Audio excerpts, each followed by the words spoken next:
Sue Smith sitting in for Aaron Rand. And, it's that time of year when students who are going off in the fall to university or to starting a new course are starting to think about, school. And if you have a child going off to university, you've probably been contributing to an RESP for years, maybe since they were born. The Registered Education Savings Plan, that's what it stands for, can be a great vehicle for putting money aside for your children's education. But what happens when you start to take it out? How does that work? Anita Bruinsma is a certified financial planner, and she's also a parent. She's got a platform called Clarity Personal Finance, and she joins us on the line. Good afternoon. Good afternoon, Sue. So when are you allowed to start taking money out of your RESP? You can start taking money out as soon as your child has been accepted into a post-secondary program. So that can be university, it might be college, it could be a trade school, basically any sort of education that they're doing after university. They will have received some sort of enrollment form or proof of enrollment, and that's the point when you can start thinking about taking the money out of the RESP. Mm-hmm. And are there certain things you have to spend it on? Like, does it have to go to tuition and books? So it doesn't actually. There is a maximum amount that you can take out of the RESP, which is somewhere close to $30,000, but no one is sort of tracking what you're spending that on. Now, it's supposed to be spent on school-related things, tuition, residence, rent, that sort of thing. But you can spend it on things like new laptops, of course, textbooks. It could be, other supplies you need for your specific program. So no one's actually tracking to see exactly what you're spending this money on. But you don't want to be spending it on things that are completely unrelated to school. Like, for example, sending your child on a vacation or buying them a flight somewhere. That does not count. But there really is a lot of flexibility, actually, in what you can use the money for. Doesn't sound like you need to save your receipts, though. I mean, I guess people might get audited, though, maybe? So, yes, if you're spending an excessive amount, so if let's say your child goes to a program that costs more than the average, then it could be that the CRA comes back and says, look, you spent more than this kind of $30,000. Can you tell us what you spent the money on? And then you may need to be able to show that, their tuition is actually higher than this other program. And so that's why we needed more money from the RESP.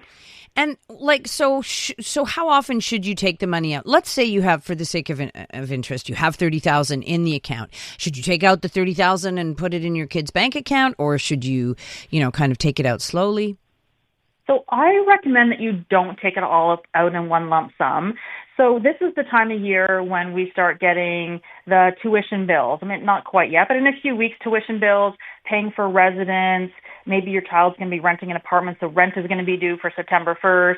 So those sorts of expenses, they can be really heavy up front. So you're going to take out enough to pay for the residence and the tuition. Mm-hmm. But you definitely don't have to take it out for both semesters. So usually you don't have to pay tuition for the full year. You're just paying per term or per semester. So just take out what you need for the big expenses now. And then in kind of mid to end of December, you can take a second withdrawal to pay for their second term.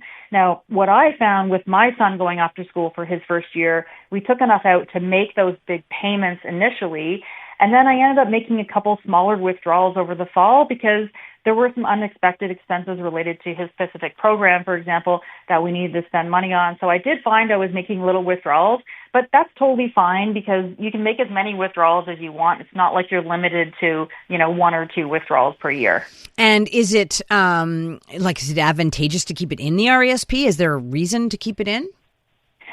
I mean, not really. My only concern with taking one big withdrawal is now it's sitting in a bank account.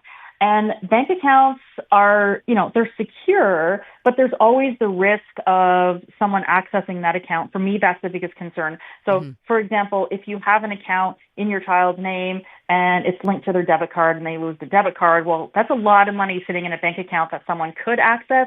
So it's a little bit safer sitting in the RESP. It's just harder to get to. Mm-hmm. For me, that's really the biggest concern. You might also have a concern that if there's too much money in your child's bank account that they have access to, that they might be tempted to spend it, maybe on things that they shouldn't be spending it on. Yes. We just got a question on the text line. Can the money be spent on student attending flight school? Yes. So there are many, many, many programs that qualify for the RESP withdrawals. If you do a Google search, what programs qualify for the RESP, you'll see a very, very long list, and you can search for the specific school that your child is attending, the flight school, for example, and if it's on that list, then it will qualify. But in my experience, the flight school absolutely would be covered. That's very sort of relevant or common occupational education program. Mm-hmm. So what if you have more than one child? And I know that there are two kind of ways that you can contribute to your RESP. One is each individual child, and the other is like a big lump sum. That is what we were advised to do in case one of the kids doesn't go to university. Then you'd still be able to use the money. So what do you advise for that? Yeah, so that plan you're talking about is a family plan, and the family plan can have multiple beneficiaries. So if you have more than one child, all the kids will be beneficiaries to that plan. So what that means is they can share some of the money in that account. So as you say, if your first child doesn't end up going to post-secondary, there's going to be money in the account that you can use for your other child or your other kids. Mm-hmm. Now, not all of that money is available. So the one thing you really have to be aware of is that there is a maximum amount of grant money that every student is allocated. It's $7,200 over their lifetime. So if you had 3 children and you were contributing and getting that grant money from the government, one child maxes out at $7,200 worth of the grant money. But money that you contributed to the account, money that's grown in the account, that can be shared amongst your other children. And so that is the benefit of having the family plan, is it's really easy then to kind of allocate the money to your other kids. And, you're sort of advocating I guess it sounds quite like a fairly cautious or prudent approach. But I'm wondering if it's not a good idea to kind of spend it. I mean, I remember one of our financial advisors saying, spend it, because if it doesn't get spent, you're going to lose it, So what about that? Oh, you definitely want to spend it. You absolutely want to spend it, because there are drawbacks to withdrawing the money if your child doesn't go to school. So you definitely want to spend it. But what I'm saying is there is a sort of CRA guideline as to how much you should be taking out every year. Now, the guideline's really high. As I said, it's close to $30,000, and most post-secondary education programs, especially university programs, if you have a child who's living away from home attending university, that easily costs between $25,000 and $30,000 a year. Probably could be even a bit more if in a program like engineering, for example. Yeah. So you should definitely spend the money, because if you have to take it out for a reason that's not for education, well, you as the parent, you end up paying tax on the growth in that account, and there's also a 20% penalty for withdrawing from that account. So yes, you definitely want to use it if you can. And you have in your article something that says what types of payments you should make, so the difference between PSEs or EAPs. Can you explain that? This is something that can be really confusing when you make your first withdrawal. Yeah. So yes, there are two kinds of components to your RESP. So one is the money you put in. So you put in money every year. Those are the contributions you put in. Those are called PSEs, or post-secondary education payments. When those come out of the account, they are not counted as taxable income, because you paid money on that.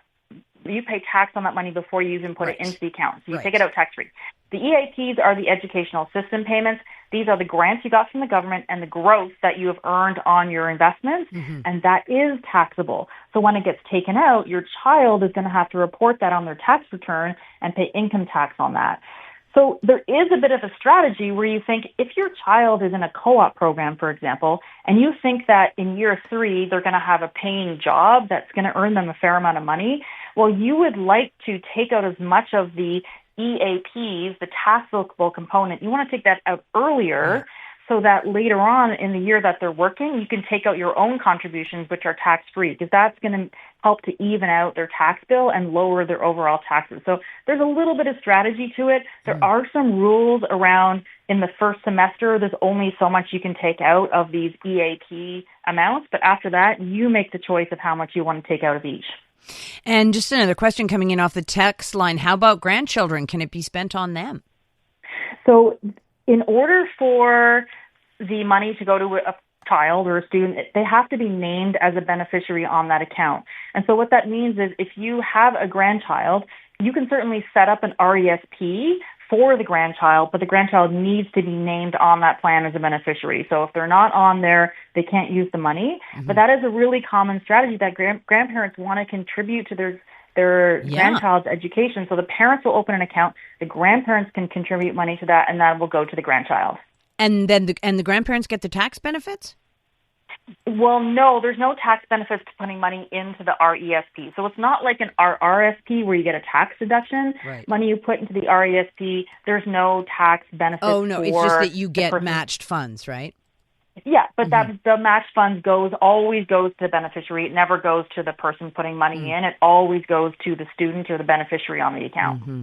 All right. Well, listen, great advice. Thank you so much for joining us. Oh, you're very welcome. You've heard the chaos. Now you can see it. Oh my God. Watch all your favorite podcasts from start to finish right inside the free iHeartRadio app. Gets the blood going, huh? Catch every laugh and eye roll on shows like the Tom Green Farmcast and Park the Bus. Now with full video. We're building a ramp for Tony Hawk. It's the same hosts and the same chemistry with all the hilarious moments you've been missing right on your screen. Cheers. Open the free iHeartRadio app, search video podcasts, and tap watch.